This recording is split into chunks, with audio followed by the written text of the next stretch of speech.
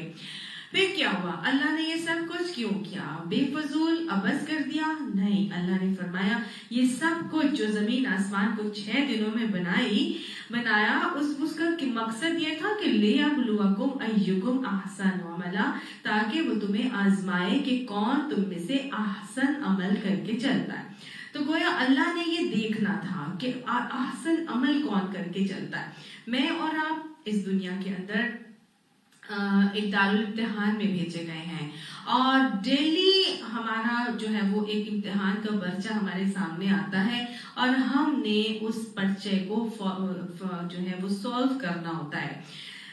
روزانہ وہ پرچہ الٹ دیا جاتا ہے، اور اگلے دن کا نیا پرچہ آ جاتا ہے، اور ہفتے میں روزانہ اللہ سبحانہ تعالیٰ کے حضور صبح شام بھی اعمال پیش کیے جاتے ہیں، بتایا جاتا ہے، اور پیر اور جمعرات کو بھی آپ صلی اللہ علیہ وسلم نے حدیث میں بتایا کہ اللہ سبحانہ تعالیٰ کے حضور ہر پیر اور جمعرات کو اعمال نامے پیش کیے جاتے ہیں۔ اور آپ صلی اللہ علیہ وسلم اسی لیے فرماتے تھے نا کہ میں یہ چاہتا ہوں اور کہ جس وقت میرے اعمال اللہ کے حضور پیش کیے جائیں اس وقت میں روزے سے ہوں۔ تو اسی لیے آپ صلی اللہ علیہ وسلم ہر پیر کو بھی روزہ رکھتے تھے اور ہر جمعرات کو بھی روزہ رکھتے تھے، اور روزانہ جو جاتے ہیں صبح شام جو فرشتے بتاتے ہیں، تو یہ بالکل وہی معاملہ ہے کہ جیسے ایک پرنسپل ہے، ایک آفس میں اپنے بیٹھی ہے، اور اس کے پاس کوئی نہ کوئی آتا ہے، اور کوئی ٹیچر آتی ہے یا اپنی کسی مانیٹر کو وہ بلاتی ہے اور آ کے پوچھتی ہے کہ فلاں بندہ کیا کر رہا تھا اور فلاں بندہ کیا کر رہا تھا، تو مانیٹر جو ہے وہ آ کے ساری کلاس مانیٹر وہ آ کے ساری باتیں بتاتی ہے پرنسپل کو۔ تو بس یہ ایک انداز ہے اور طریقہ ہے کہ اللہ سبحانہ تعالیٰ صبح شام جو فرشتے ڈیوٹی چینج کر کے جاتے ہیں، تو فجر میں اور مغرب کے وقت تو اللہ تعالیٰ اپنے ان فرشتوں سے پوچھتے ہیں، فَاذْكُرُونِي أَذْكُرُكُمْ کے حوالے سے بھی پوچھتے ہیں کہ میرا بندہ کیا کر رہا تھا۔ تو یہ بات جو ہے وہ بتائی جاتی ہے۔ تو جب اللہ کے حضور ہمارے سارے اعمال نامے ڈیلی بھی جاتے ہیں اور پیر جمعرات کو بھی جاتے ہیں، تو پھر ہمیں اپنے اپنے محاسبہ کرنے کی ضرورت ہے نا، اور ہم اپنا اپنا جائزہ لیں کہ ہمارے کیسے عمل اللہ تعالیٰ کی طرف پہنچتے ہوں گے۔ اللہ نے تو دیکھنا تھا کہ لِيَبْلُوَكُمْ أَيُّكُمْ أَحْسَنُ عَمَلًا، تم میں سے کون احسن عمل کر کے چل رہا ہے۔ اللہ نے آزمانا تھا مجھے اور آپ کو اس دنیا کے دارالامتحان میں بھیج کر۔ احسن عمل کون سے ہوتے ہیں جو اللہ نے دیکھنے ہیں آزمانے کے بعد؟ احسن عمل وہ اعمال ہوتے ہیں جن میں حسن ہوتا ہے، جو بہت حسین اعمال ہوتے ہیں، یعنی کہ جو سنت کے مطابق ہوں گے وہ احسن عمل ہوں گے۔ وہ اعمال جن میں حسن ہے وہ اعمال ہیں جو اپنے فرض سے بڑھ کر کیے جائیں، وہ اعمال ہیں جو کسی کے حق سے بڑھ کر اس کو کیا جائے، اور وہ اعمال جو محض اللہ کو خوش کرنے کے لیے کیے جائیں، اور اس کے علاوہ وہ اعمال جو دوسرے کو راضی اور خوش کرنے کے لیے صرف اللہ کی خوشنودی کو حاصل کرنے کے لیے کیے جاتے ہیں. تو بس یہ محسن اعمال ہیں، حسین اعمال ہیں. محسن ہی وہ حسین اعمال کرتے ہیں. اللہ ہمیں محسن بنا دے، ہمیں حسن اعمال کے طریقے سکھا دے، اور ہمارے تمام ہی دنیا کے اندر پرچہ امتحان میں ہمیں ہر ہی حسین عمل کر کے ہمیں بہترین حسین اعمال اللہ کے حضور بھیجنے کی توفیق نصیب فرما، تاکہ وہ حسین اعمال ہمارے لیے عملا متقبلہ بن کر ہماری بخشش کا ذریعہ اور اللہ کی رضا کو حاصل کرنے کا سبب بن جائیں. وَلَئِن قُلْتَ، اور اگر اے محمد صلی اللہ علیہ وسلم آپ انہیں کہیں انکم مبعوثون من بعد الموت، بے شک تم اٹھائے جاؤ گے موت کے بعد. یعنی کہ اے نبی آپ اگر کہتے ہیں کہ مرنے کے بعد لوگ دوبارہ اٹھائے جائیں گے، لَيَقُولُنَّ الَّذِينَ كَفَرُوا، یا البتہ وہ ضرور وہ لوگ جنہوں نے کفر کیا ہے وہ کیا کہیں گے، إِنْ هَذَا إِلَّا سِحْرٌ مُبِينٌ، نہیں ہے یہ مگر ایک جادوگری کھلی ہوئی. یعنی کہ اگر نبی صلی اللہ علیہ وسلم آپ لوگوں کو کہیں گے کہ مرنے کے بعد ان کو دوبارہ اٹھایا جائے گا، تو جو انکار کرنے والے ہیں وہ فوراً سے کہیں گے اور ضرور کہیں گے کہ یہ تو جادوگری ہے، ایسا بھلا کیسے ہو سکتا ہے. مانتے نہیں تھے نا مشرکین مکہ، تو مانتے نہیں تھے. تو اللہ سبحانہ تعالیٰ کو یہاں پر یہی بتا رہے ہیں کہ یہ نہیں مانیں گے اور یہ اسی قسم کی باتیں کریں گے. وَلَئِنْ أَخَّرْنَا عَنْهُمُ الْعَذَابَ، اور اگر ہم ٹال دیں ان سے عذاب کو، إِلَىٰ أُمَّةٍ طرف ایک امت کے، معدودۃ گنی ہوئی، لَيَقُولُنَّ مَا يَحْبِسُهُ، البتہ وہ ضرور کہیں گے کہ کس نے روک رکھا ہے اس کو. یعنی کہ اگر ہم ایک عذاب کو ایک خاص مدت تک ٹالتے رہیں، اس سزا کو خاص مدت تک ٹالتے رہیں، فوراً سے ان کو عذاب نہ دیں، مرنے کے بعد تو دوبارہ اٹھایا جائے گا جس کو وہ مان نہیں رہے، لیکن اگر ان کی سزا کو ہم ٹالتے رہیں تو آگے سے وہ کیا کہتے ہیں کہ اس سزا کو یا عذاب کو بھلا کس چیز نے روکا ہے. آج اگر آتا ہے عذاب، وہ آتا ہے نا قرآن پاک میں، اتا امر اللہ فلا تستعجلونہ، اللہ کا حکم آ گیا بس تم اس کے لیے جلدی مت مچاؤ. تو وہ اللہ کا فیصلہ تو جس وقت جس کا موت آئے گی، نبی صلی اللہ علیہ وسلم نے فرمایا تھا قیامت اسی وقت آ گئی، تو تم جلدی نہیں مچائیے. کوئی ایسی چیز نہیں ہے کہ جس کے لیے جلدی مچائی جائے.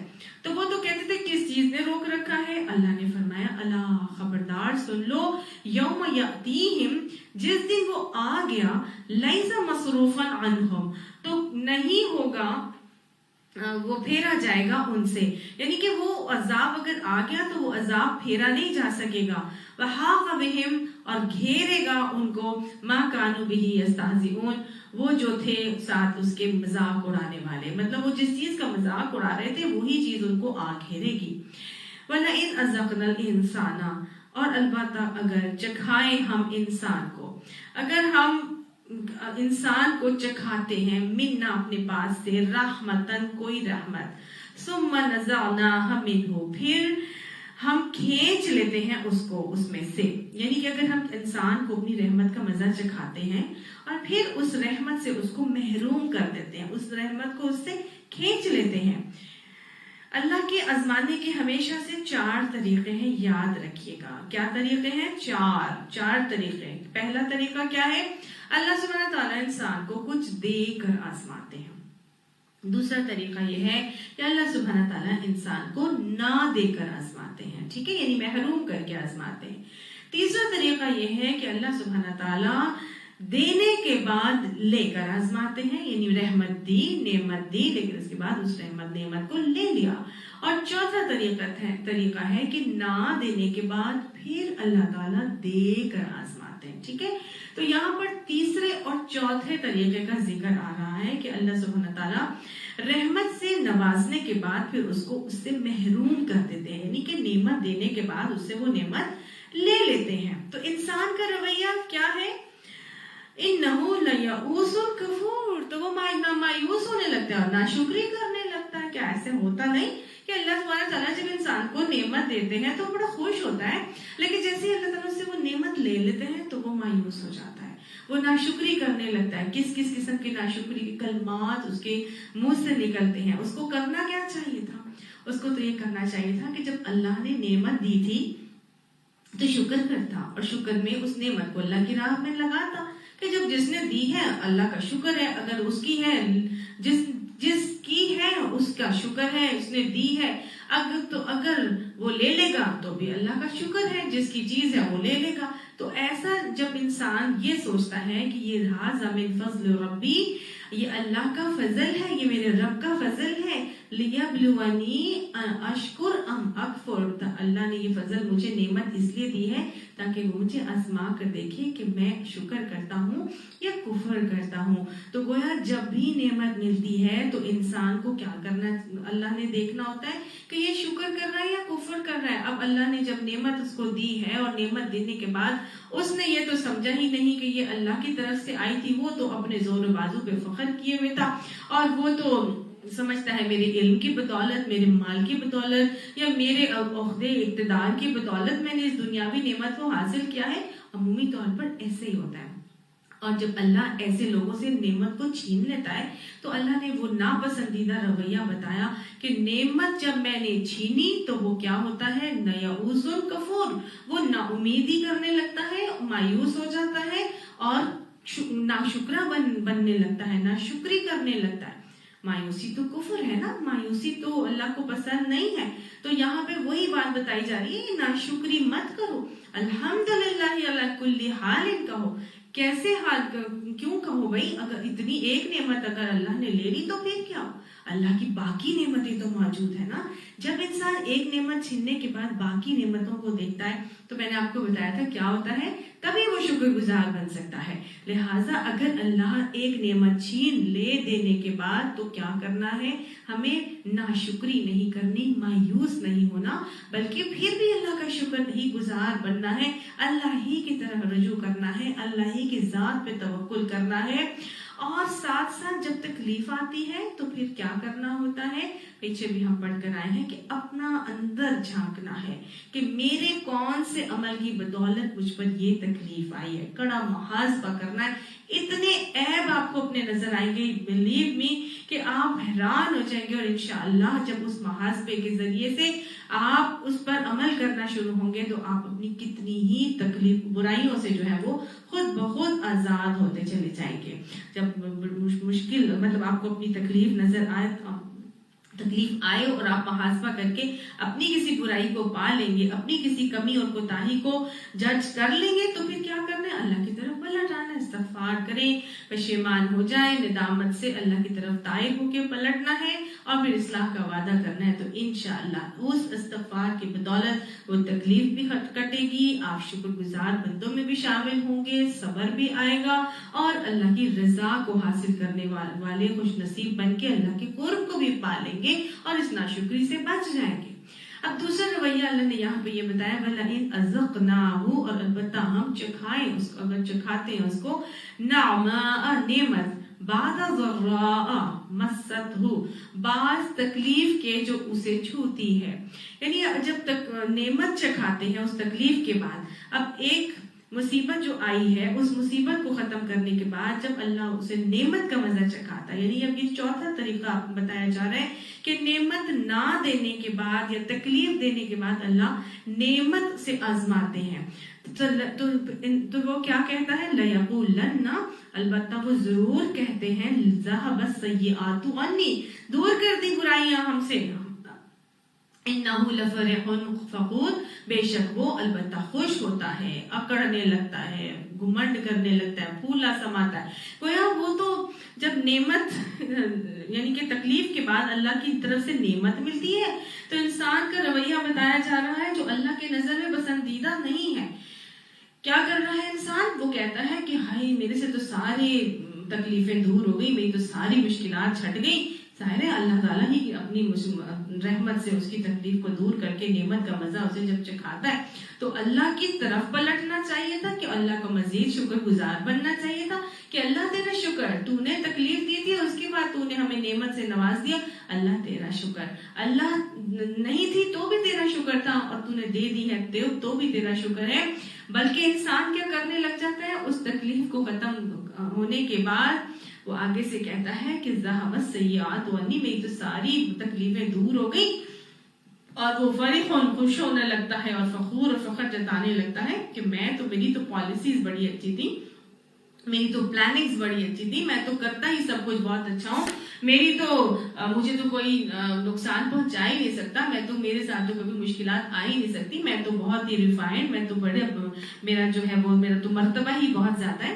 اللہ کو ایسی باتیں بالکل پسند نہیں ہے، گویا میرا کوئی کمال نہیں ہے، تکلیف کٹی ہے تو بھی رب کی وجہ سے، اس کی رحمت کی وجہ سے، تکلیف اگر آئی ہے تو اپنا محاسبہ کرنا ہے اور اللہ کے حضور پلٹنا ہے، ہر حال میں اللہ اپنی طرف پلٹوانا چاہتا ہے۔ اللہ نے فرمایا اِلَّا الَّذِينَ صَبَرُوا، مگر وہ لوگ جو صبر کرنے والے ہیں، وَعَمِلُوا الصَّالِحَاتِ، اور نیک عمل کرتے ہیں، یعنی کہ یہ رویے ہر اس شخص کے ہوں گے جو بے صبرا بھی ہوگا اور نیک اعمال پر بھی نہیں قائم ہوگا، لیکن جو صبر کر کے چلتا ہے، خوشی میں بھی صبر، کمی کے اوپر مشکلات میں بھی صبر، اور پھر ان صبر کرنے کے بعد نیک اعمال جاری رکھتا ہے، اولئک لہم مغفرۃ واجر کریم، یہی وہ لوگ ہیں کہ جن کے لیے اللہ کی طرف سے مغفرت بھی ہوگی اور بڑا اجر بھی ملے گا۔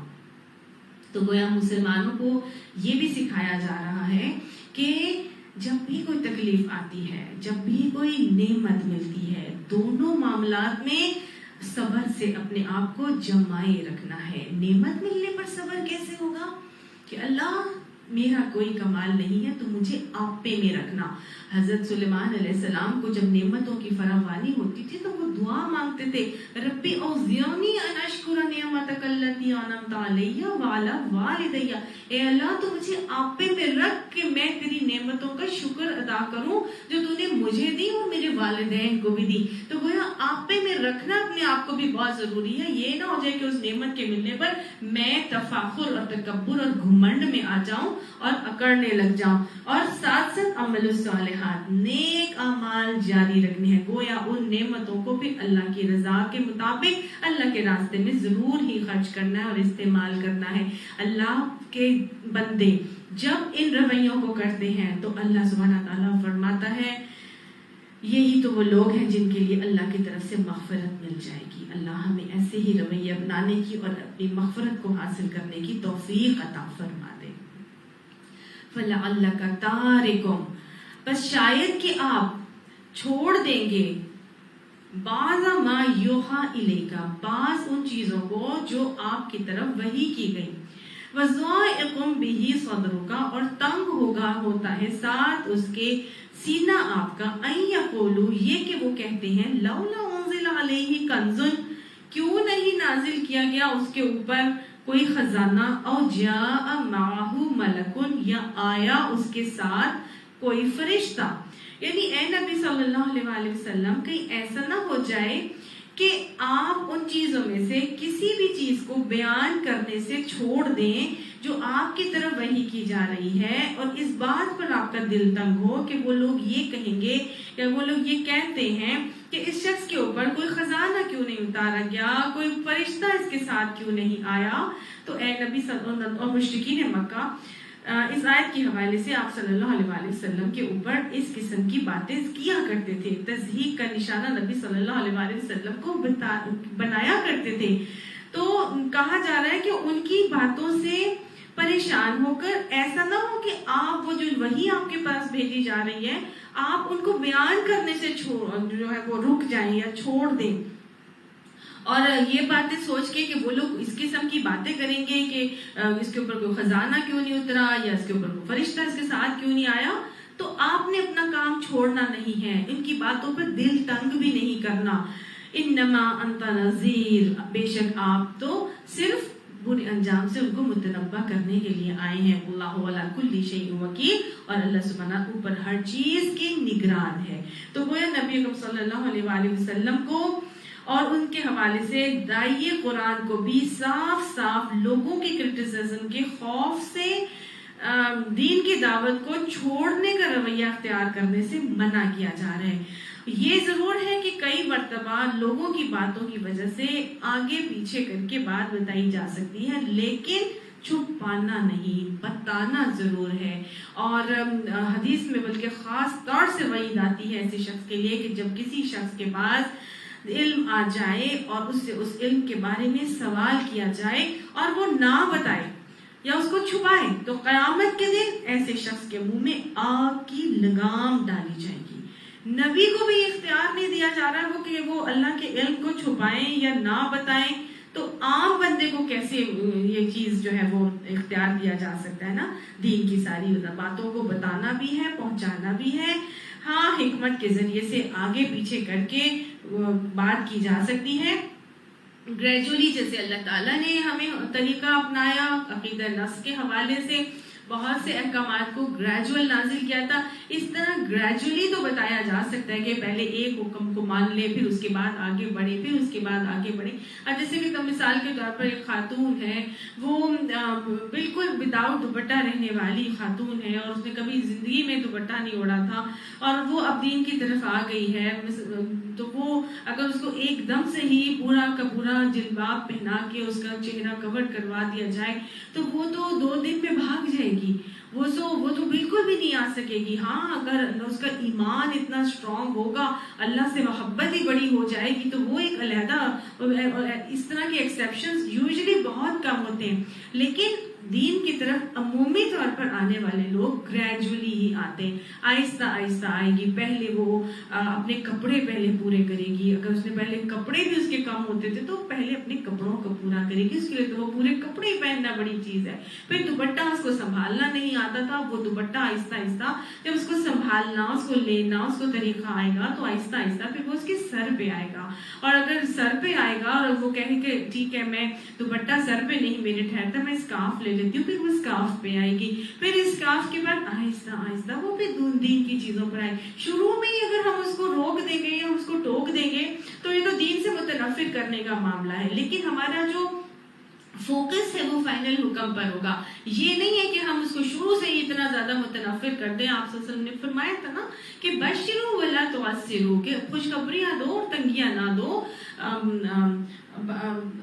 یسروا ولا تعسروا بشروا ولا تنفروا، کہ خوشخبریاں دو، دین سے متنفر نہ کرو اور دین میں آسانیاں کرو، تنگیاں نہ کرو۔ ایک مرتبہ اسی طرح سے ایک شخص تھا جو اسلام قبول کر لیا، اس نے انگریز تھا انڈیا میں، اور وہ کسی مولانا کے پاس آیا تو اس نے مولانا صاحب سے کہا کہ یار کہ بھائی رمضان المبارک آ گیا تھا، اب اس نے کہا کہ میں اتنے ٹھنڈے ملک میں رہنے والا ہوں، میں سے اتنی گرمی کے روزے نہیں رکھے جاتے، تو ایسا نہیں ہو سکتا کہ میں روزے بعد میں رکھ لوں۔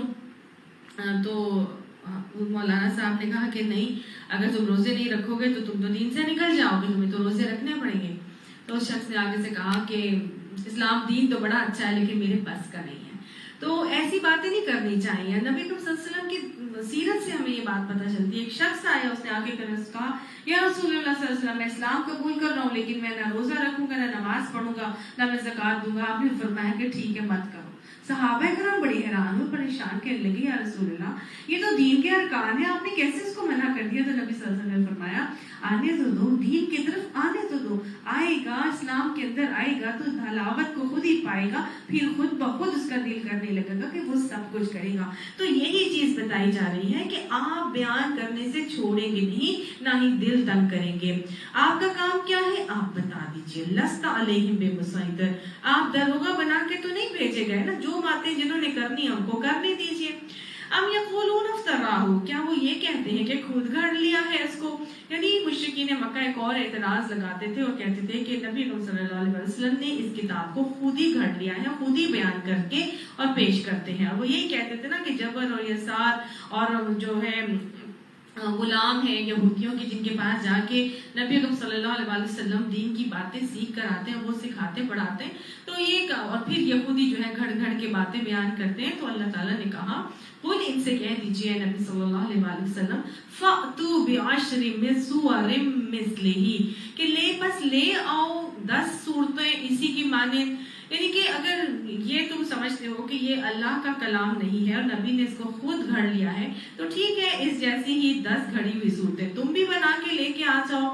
اب یہ ابتدائی چیلنج تھا جو کہ دیا گیا تھا اللہ کی طرف سے مشرکین مکہ کو، اور اس کے بعد پھر 4 دفعہ قرآن پاک میں یہ چیلنج آتا ہے، اور ایک سورت کا چیلنج آیا، پھر ایک آیت کا بھی چیلنج آیا، لیکن 1400 سال 1450 سال سے زیادہ عرصہ گزر گیا ہے اور ابھی تک کوئی بھی اللہ کے اس چیلنج کو جو ہے وہ مکمل پورا نہیں کر سکا ہے، اور اس کے مقابلے کا کوئی کلام بنا کے نہیں لے کے آ سکا، اس لیے کہ یہ ظاہر ہے اللہ کا کلام ہے۔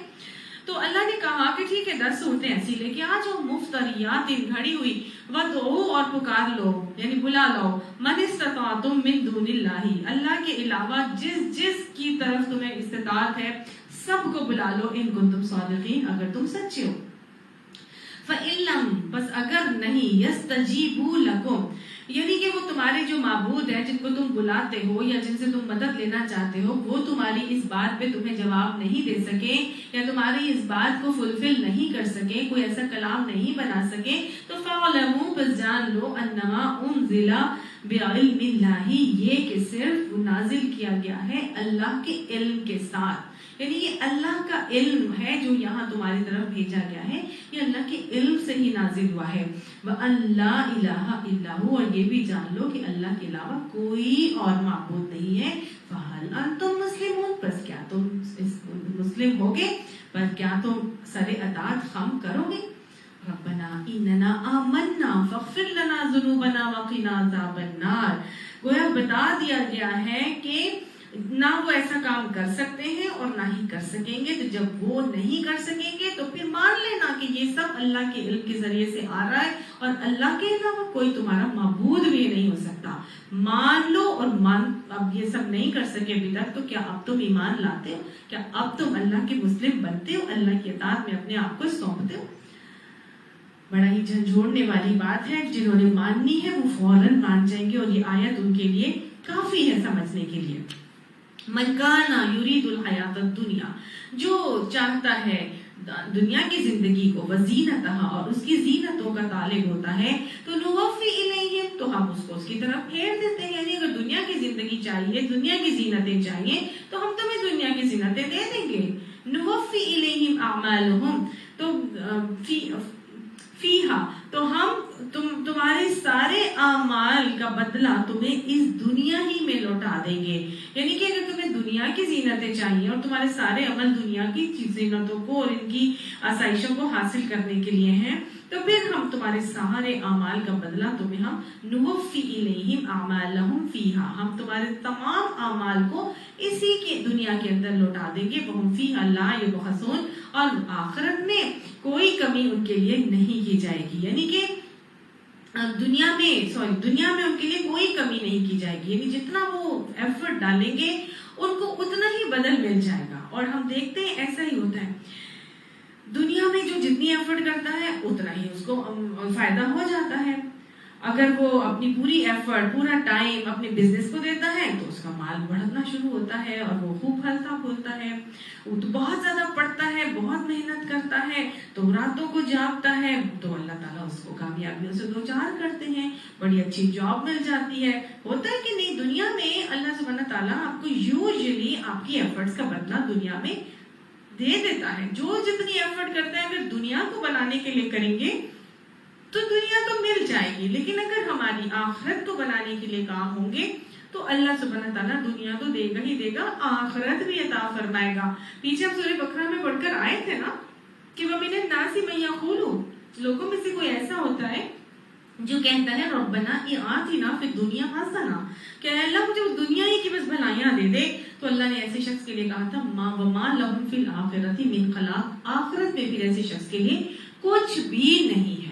تو دنیا بھی مانگنی ہے اور آخرت بھی مانگنی ہے، اور اللہ سبحانہ تعالیٰ سے اگر آخرت کی نیت سے ہم اعمال کریں گے تو اللہ سبحانہ تعالیٰ ہمیں دنیا بھی عطا فرما دیں گے۔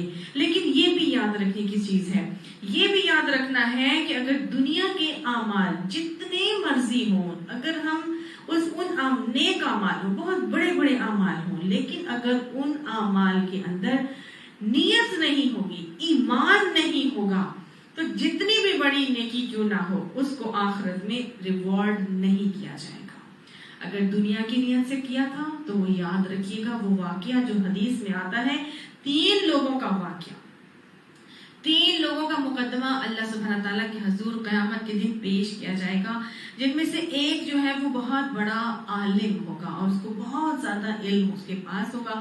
اللہ تعالیٰ اس سے پوچھے گا، یہ حدیث کا مفہوم بتا رہی ہوں آپ کو، کہ تو دنیا میں کیا کرتا تھا؟ تو اس کو کہے گا اللہ تو نے مجھے علم دیا تھا اور میں اس علم کو صبح و شام لوگوں میں پھیلاتا تھا، دائیں بائیں پھیلاتا تھا. تو اللہ تعالیٰ فرمائے گا نہیں، تو اس لیے پھیلاتا تھا تاکہ لوگ تجھے عالم کہیں.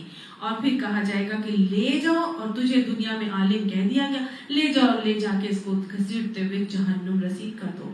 دوسرا شخص آئے گا بہت سخی، بہت مال دولت تھی اور وہ بہت زیادہ پیسہ خرچ کیا کرتا تھا. اللہ اس سے پوچھے گا کس حال میں زندگی گزار کے آئے ہو؟ تو وہ آگے سے کہے گا اللہ تو نے مجھے مال دیا تھا، میں دائیں بائیں آگے پیچھے اس کو لوگوں میں خرچ کرتا تھا. اللہ فرمائے گا نہیں، تو اس لیے خرچ کرتا تھا کہ تجھے لوگ سخی کہیں اور تو سخی مشہور ہو جائے. بڑی بڑی جو ہے وہ تصویریں کھنچواتا تھا، بڑا ناموری مرتبہ، بڑا تیری شان و شوکت دنیا میں تھی کہ تو بڑا لوگوں میں جو ہے وہ خدمت خلق کرتا ہے اور لوگوں میں بڑا مال بانٹتا ہے. لے جاؤ، دنیا میں جو چاہتا تھا اس کو مل گیا، جہنم میں پھینک دو. پھر شہید آئے گا، وہ بھی ایسے اللہ کو کہے گا کہ اللہ تیری راہ میں لڑا اور میں شہید ہو گیا. تو اللہ کہے گا نہیں، تو اس لیے شہید ہوا مرا تھا کہ لوگ تجھے کہیں کہ بڑا بہادر ہے، بڑا نڈر ہے، لے جاؤ اس کو بھی جا کے جہنم رسید کر دو. تو گویا جتنے بڑے سے بڑے عمل اگر کر لیے جائیں لیکن اس میں نیت ہماری دنیا حاصل کرنا ہوگی تو وہ ہمیں فلا نقیم لہم یوم القیامت وزنا، قیامت کے دن اس کو کوئی وزن نہیں دیا جائے گا. تو ہر عمل ہم نے کرنا تو ہے، پھر عمل کرنے کے لیے پھر نیت کیا کرنی ہے؟ آخرت کی نیت، آخرت حاصل کرنے کی نیت کرنی ہے. کیونکہ اللہ نے کہا دنیا حاصل کرنے کی نیت کرو گے تو تمہارے سارے اعمال تو ہم دنیا میں تمہیں اس کا بدلہ لوٹا دیں گے اور پھر تمہارے لیے اس میں ہم کوئی کمی بھی نہیں کریں گے. اولئک الذین، یہ وہ لوگ ہیں کہ لیس لہم فی الآخرۃ الا النار، نہیں ہے آخرت میں ان کے لیے مگر آگ. وحبط ما صنعوا فیها، اور ضائع ہو گیا جو کچھ انہوں نے کیا تھا اس کے اندر. وباطل ما كانوا يعملون، اور باطل ہو گئے وہ ان کے سارے عمل جو وہ کرتے تھے. تو گویا ہمیں اپنے اعمال کا فوکس اور محور اور مرکز آخرت کو بتانے کے لیے مائل اور قائل کیا جا رہا ہے، کیونکہ اعمال جن میں آخرت کی نیت کی جائے گی وہی اعمال ہمارے لیے فائدہ مند ہوں گے. یعنی انما الاعمال بالنیات کی طرف یہاں پر راغب کیا جا رہا ہے. پہلے بھی میں نے آپ کو بتایا تھا کہ اللہ سبحانہ تعالیٰ کو کیا فرق پڑتا ہے کہ ہم آخرت کی نیت سے کریں یا دنیا کی نیت سے کریں. اللہ کو کوئی فرق نہیں پڑتا، فرق مجھے اور آپ کو ہی پڑتا ہے. پہلی بات تو یہ ہوتی ہے کہ جب بھی آخرت کی نیت سے کوئی بھی نیک عمل ہوگا تو وہ ہمارے عمل میں استقامت آئے گی، ہمارے عمل میں دوام آئے گا. اگر ہمارے ریوارڈز ہمیں دنیا میں اس عمل کی وجہ سے نہیں بھی مل رہے ہوں گے تو انسان کو معلوم ہوگا کہ مجھے اللہ تو دیکھ رہا ہے، اللہ تو خوش ہو رہا ہے، آخرت میں اللہ تعالیٰ نے مجھے اس سے ریوارڈ کرنا ہے. لہٰذا انسان کے ایک تو عمل میں استقامت آتی ہے اور دوسرا وہ مایوسی سے دوچار نہیں ہوتا. انسان کبھی بھی فرسٹریٹڈ ہو کر اس نیک عمل کو چھوڑتا نہیں ہے. افمن کان علی بینۃ من ربہ، کیا بس وہ شخص جو ہو ایک روشن نشانی کے اوپر، یعنی ایک صاف شہادت رکھتا ہو اپنے رب کی طرف سے، ویتلوہ، اور اس کو پڑھتا بھی ہو، شاہد منہ، گواہ بھی ہو اس میں سے، ومن قبلہ کتاب، اور اس کے بعد اس سے پہلے آئی ہوئی کتاب بھی ہو. کون سی کتاب؟ کتاب موسیٰ، جو موسیٰ علیہ السلام کے اوپر آئی تھی. امام و رحمتن، جو کہ امام بھی تھی اور رحمت بھی تھی.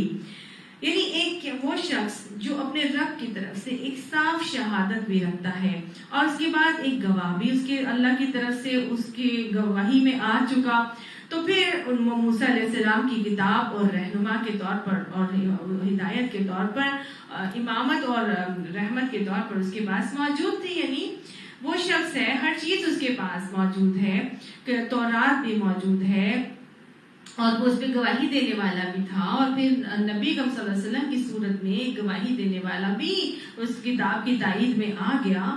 تو اولئک یؤمنون بہ، تو پھر کیا وہ شخص ایمان لانے کے اوپر انکار کبھی کر سکتا ہے؟ کبھی بھی نہیں انکار کر سکتا نا. وہ تو اس پر ایمان لائے گا ہی لائے گا. ہر چیز تو وہ ویسے ہی ہے. دین کو نیا تو بنا کے اللہ تعالیٰ نے نبی صلی اللہ علیہ وسلم کے ذریعے سے نہیں بھیجا تھا نا. شریعت تو وہی ہے جو شریعت موسیٰ تھی، صرف اور صرف اس میں جو بگاڑ، جو چینجز، جو تجدید کی وجہ سے آ چکی تھی، وہ اس کو صحیح کرنے کے لیے، اس کی تجدید کے لیے اللہ تعالیٰ نے انبیاء کو بھیجا تھا، اور نبی صلی اللہ علیہ وسلم بھی اسی دین، ان الدین عند اللہ الاسلام، یاد رکھیے گا، دین اللہ کی نظر میں صرف اور صرف اسلام ہے، شروع سے آخر تک وہی دین تھا، اس میں کوئی جو چینجز آئی تھی ان کو چینجز کو ٹھیک کرنے کے لیے اللہ تعالیٰ وہ انبیاء کو بھیجا کرتے تھے. اور یہ بات ہم نے پیچھے بھی پڑھی ہے کہ یہ کتاب الفرقان یہ انہی پچھلی کتابوں کی تصدیق کرنے والا کلام بنا کر بھیجا گیا تھا. تو ہر چیز تو ہمارے پاس اسی طرح سے آ گئی ہے. اب تم ایمان لاتے ہو یا نہیں لاتے، ظاہر ہے جو ان چیزوں کو ماننے والا ہوگا وہ اس کو بھی دیکھ کر فوراً مان جائے گا، جیسے کہ نجاشی نے ایکسپٹ کر لیا تھا. اور اس نے کیا کہا تھا کہ وہ تورات اور یہ دونوں ایک ہی روشنی سے پھوٹ رہے ہیں اور ایک ہی سورس ہے ان کا، یعنی کہ ایک ہی جیسا کلام ہے، اس میں کوئی ادھر سے ادھر تبدیلی بھی نہیں ہے. تو اللہ کی باتیں، اللہ کا کلام اور اللہ کا دین، تو گویا اللہ نے کہا کہ کبھی وہ اس پر انکار کر سکتے ہیں. اولئک یؤمنون بہ، یہ تو لوگ ہیں جو اس پر ایمان لائیں گے ہی لائیں گے. ومن یکفر بہ من الاحزاب، اور جو بھی انسانی گروہوں میں سے اس کا انکار کرے گا، فالنار موعدہ، پس آگ ہی اس کا ٹھکانہ ہوگا. یعنی آگ کے لیے اس کا وعدہ کر دیا گیا ہے. اگر اس کتاب کا، اس رسول کا انکار کیا، اللہ کی باتوں کو ماننے سے انکار کر دیا، جس گروہ نے بھی کیا، تو اس کے لیے کہہ دیا گیا کہ آگ ہی ہے اس کے لیے اس کا وعدہ کیا گیا ہے. فلا تکو فی مریۃ منہ، بس نہ تو ہو جا بیچ شک کرنے والا منہ، اس سے، یعنی اے محمد صلی اللہ علیہ وسلم آپ اس چیز کی طرف سے کسی شک میں نہ پڑیے گا. انہ الحق من ربک، بے شک یہ حق ہے آپ کے رب کی طرف سے. ولکن اکثر الناس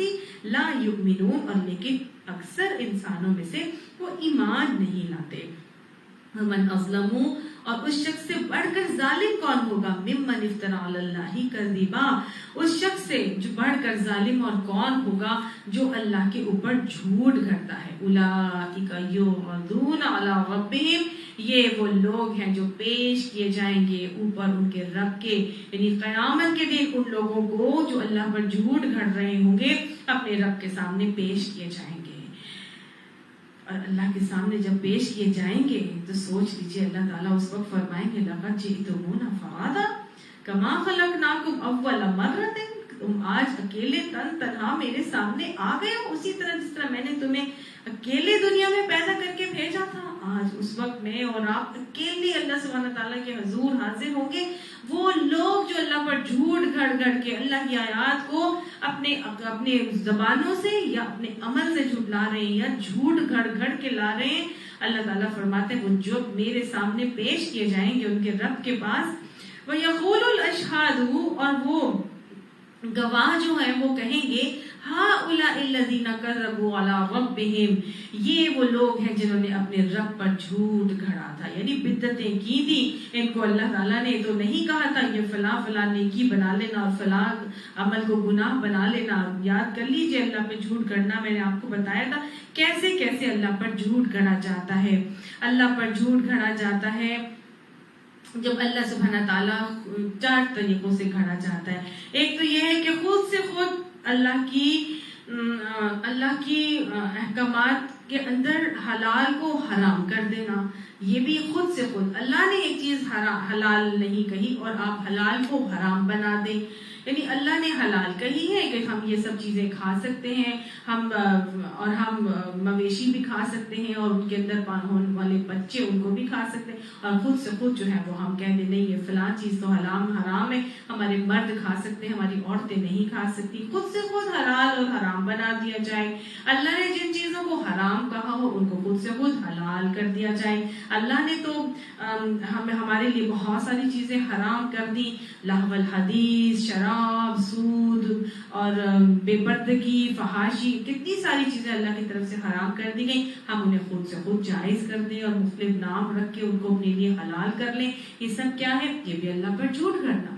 پھر تیسرا طریقہ یہ ہوتا ہے کہ خود سے خود کسی چیز کو گناہ بنا دینا. اللہ نے اس کو گناہ نہیں بنایا لیکن ہم خود سے خود اس کو گناہ بنا دیں. مثال کے طور پر عورتوں کی تعلیم کو گناہ بنا دیا جائے, یہ بھی اللہ پر جھوٹ گھڑنا ہے. اللہ نے ایسا کوئی حکم نہیں دیا.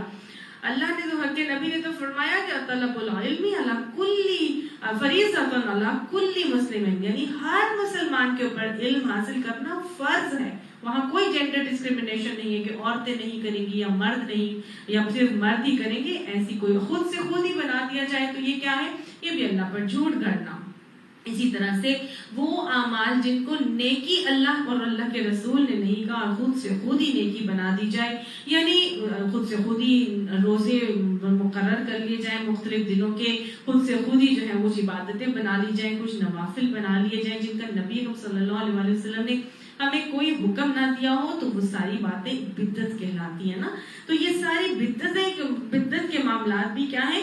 یہ بھی اللہ پر جھوٹ گھڑنے کا ہی رویہ ہے. تو بیسیکلی جھوٹ گھڑنا میں کیا ہوا کہ ہر وہ چیز جو اللہ نے نہیں کہی اور ہم اللہ کے ساتھ منسوب کر کے کہیں کہ یہ تو اللہ نے کہی ہے, اللہ کی طرف اس کو منسوب کر دیں اور ہم کہیں یہ تو اللہ ہی نے ہمیں ایسا حکم دیا. یہ اللہ پر جھوٹ گھڑنے کا رویہ ہے جو بتایا جا رہا ہے کہ وہ لوگ جو اللہ پر جھوٹ گھڑتے تھے, یہ جب اللہ کے حضور پیش کیے جائیں گے اور وہ جو گواہی دینے والے تھے وہ پیش کیے جائیں گے, تو وہ کہیں گے کہ یہ وہ لوگ ہیں جنہوں نے اپنے رب کو پر جھوٹ گھڑا تھا.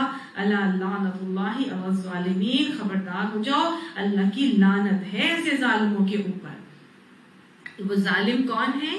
وہ ظالم تھے جو اللہ پر جھوٹ گھڑ کے بہت ساری چیزوں کو اللہ سے منسوب کر رہے تھے, بدعتوں کو ایجاد کر کے خواہ مخواہ خوش ہو رہے تھے. بدعت کس کو کہتے ہیں؟ ہر وہ عمل جو نیکی کی نیت سے ثواب حاصل کرنے کے لیے کیا جائے اور اس کا ہمیں حوالہ قرآن اور حدیث میں نہ ملے, اس عمل کو بدعت کہا جاتا ہے.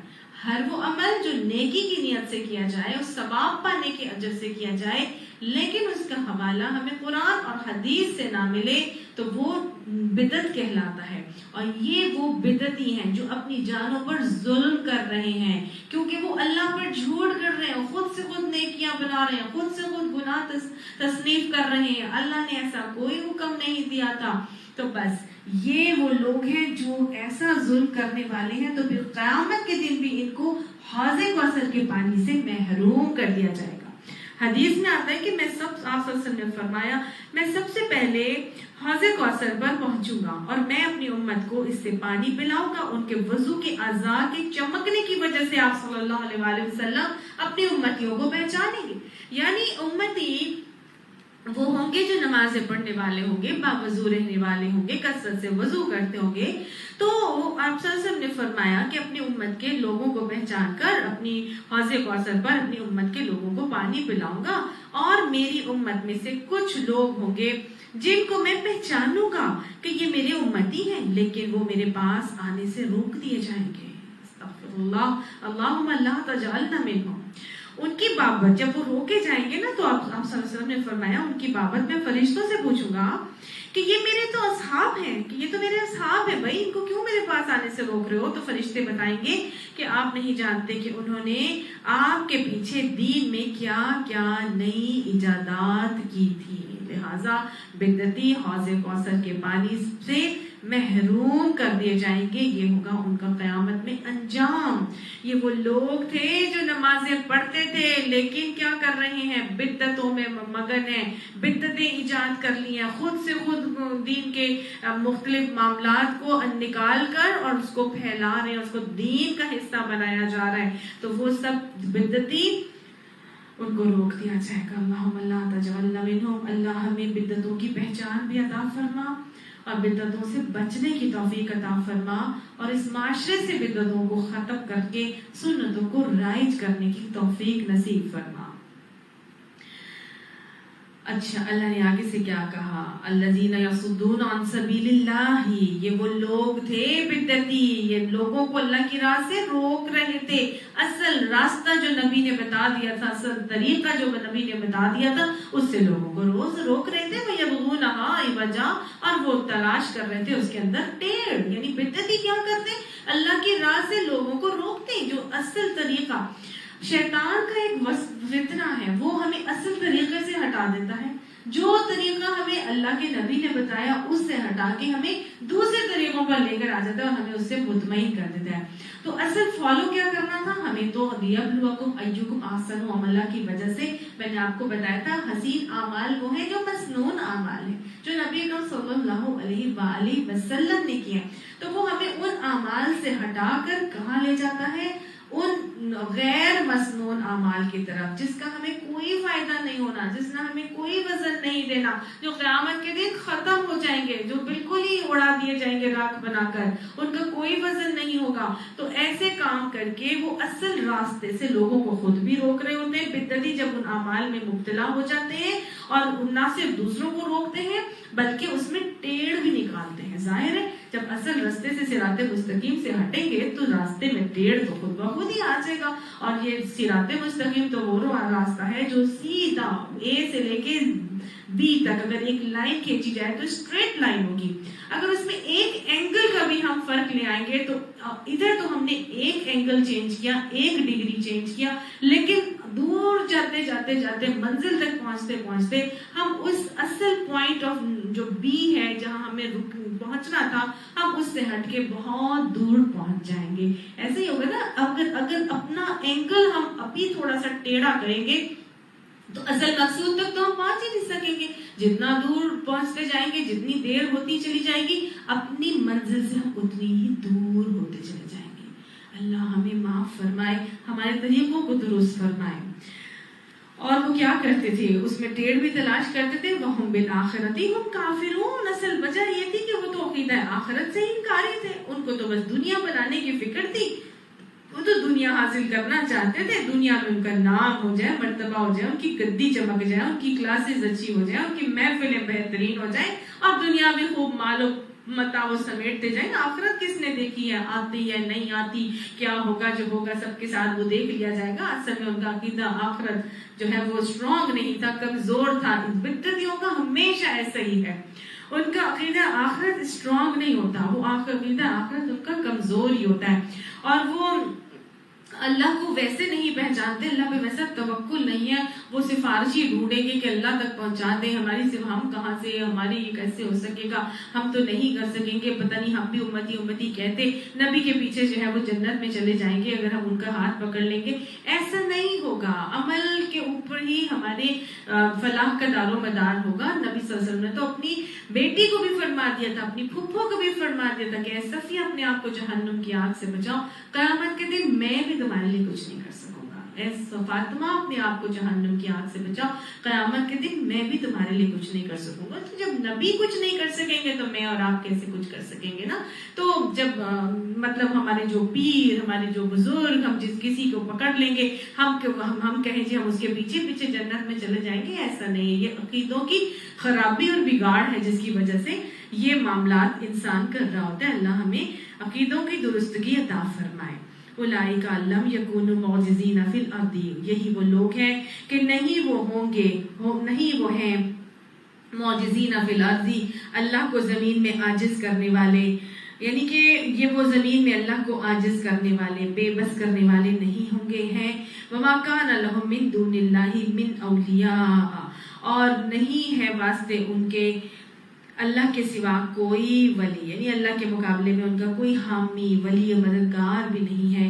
یضاعف لهم العذاب، اللہ ان کو عذاب دگنا کرتا جائے گا، اللہ ان کا دوہرا عذاب دے گا۔ کیوں دوہرا عذاب ملے گا ان بدعتیوں کو؟ ایک تو خود جھوٹ گھڑا تھا اور دوسروں کو بھی اس جھوٹ پر لگا دیا تھا، خود بھی رکے تھے، خود انہوں نے ٹیڑھ نکالی تھی، اور اس ٹیڑھ پر لوگ بھی جب چلے تھے تو اس لیے ان کو یضاعف لهم العذاب، ان کو دوہرا عذاب دیا جائے گا۔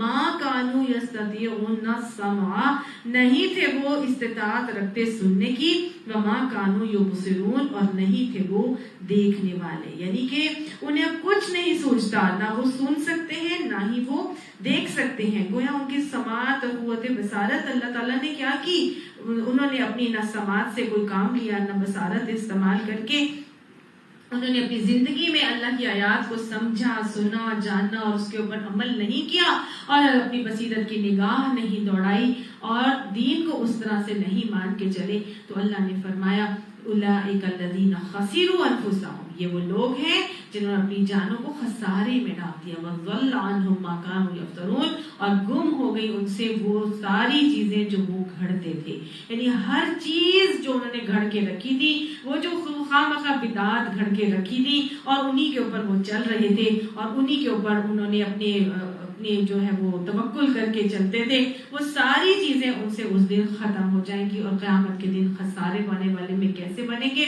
کیونکہ فلا نقیم لہم یوم القیامت وزنا، اور حبط اعمالہم کا معاملہ ہو جائے گا۔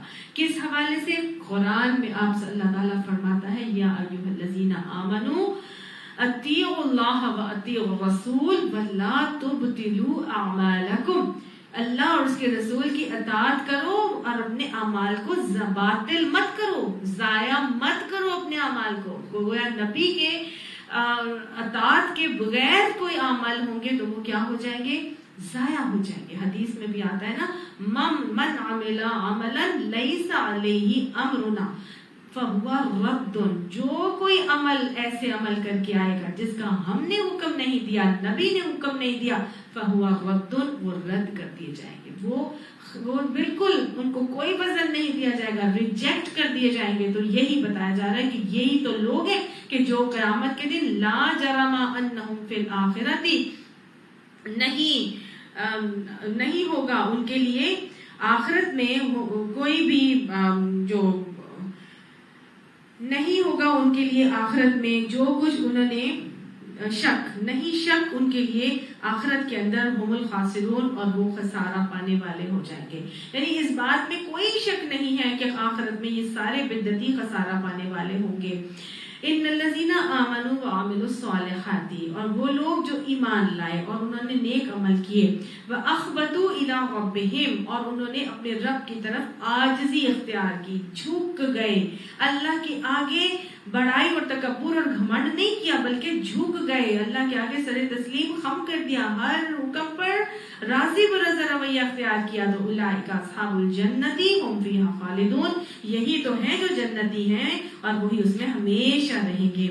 ربنا وقنا عذاب النار، اللہم انا نسألک الجنہ۔ مثل الفریقین کالاعمی والاصم، مثال ان دونوں گروہوں کی اس طرح ہے کہ جیسے کوئی آدمی ہے وہ ہو اندھا والاصمی، اور بہرا، یعنی ایک دونوں فریقوں کی مثال کیسی ہے کہ ایک آدمی جنتی اور جو عمل صالحات کر کے اور عاجزی اختیار کر کے چل رہے ہیں اور جنتی بن رہے ہیں، تو وہ ایک طرف وہ ہیں اور دوسری طرف کون ہے؟ بدعتی ہیں۔ تو ان کے دونوں کی فریقوں کی مثال اللہ تعالیٰ دے رہے ہیں، اس طرح کی ہے کہ جیسے ایک اعمیٰ ہو، اندھا ہو، اور والاصمی، اور بہرا ہو، اور والبصیری والسمیع، اور دوسرا کون ہے؟ جو دیکھ بھی سکتا ہے اور سن بھی سکتا ہے۔ هل یستویان مثلا، کیا یہ دونوں مثال میں برابر ہو سکتے ہیں؟ افلا تذکرون، کیا تمہیں عقل نہیں آتی؟ اس مثال سے کوئی نصیحت حاصل نہیں کرتے؟ تو گویا بدعتی کون ہے اللہ کی نظر میں؟ جو اندھا بھی ہے اور بہرا بھی ہے، اور جو اللہ کی تمام باتوں میں وداؤٹ اینی دلیل کوئی بھی عمل خود سے خود کر لیتا ہے، دین کے تمام مطلب جو بھی اپنے اعمال کرتا ہے وہ خود سے خود مفروضے گھڑ کے اور سنی سنائی پہ عمل کر کے چلتا ہے، نہ وہ اپنی آنکھوں سے دیکھتا ہے، نہ وہ اپنی کانوں سے سننا چاہتا ہے، بلکہ دیکھا دیکھی اندھادھند تقلید کر رہا ہوتا ہے۔ یہ بدعتی، اور وہ شخص جو اپنی آنکھوں کو کھول کر، جو اپنی سماعت کو استعمال کر کے قرآن کو پڑھتا ہے، حدیث کو پڑھتا ہے، سمجھتا ہے، سیکھتا ہے اور اس کے مطابق عمل کر کے چلتا ہے، تو ان دونوں کے رویوں میں، ان دونوں کے اعمال میں، ان دونوں کی نیتوں میں، ان دونوں کے انجام میں ڈیفینیٹلی پہ بہت زیادہ فرق ہوگا۔ اللہ نے کہا کیا افلا تذکرون، کیا تمہیں نصیحت نہیں آتی؟ اللہ ہمیں نصیحت حاصل کرنے والا خوش نصیب بنا دے۔ اللہ ہمیں بدعتوں کی پہچان عطا فرما کے بدعتوں کو اپنی زندگیوں سے نکال کر اور سنتوں کو سیکھ کر اور سنتوں کے سے پیار عطا فرما کے اللہ ان سنتوں پر قائم ہونے کی توفیق عطا فرما۔ یا مقلب القلوب ثبت قلبی علی دینک، یا مصرف القلوب صرف قلبی علی طاعتک۔ صدق اللہ العظیم۔ آخر دعوانا ان الحمد للہ رب العالمین. سبحانک اللہم و بحمدک نشہد ان لا الہ الا انت نستغفرک و نتوب الیک. آمین ثم آمین.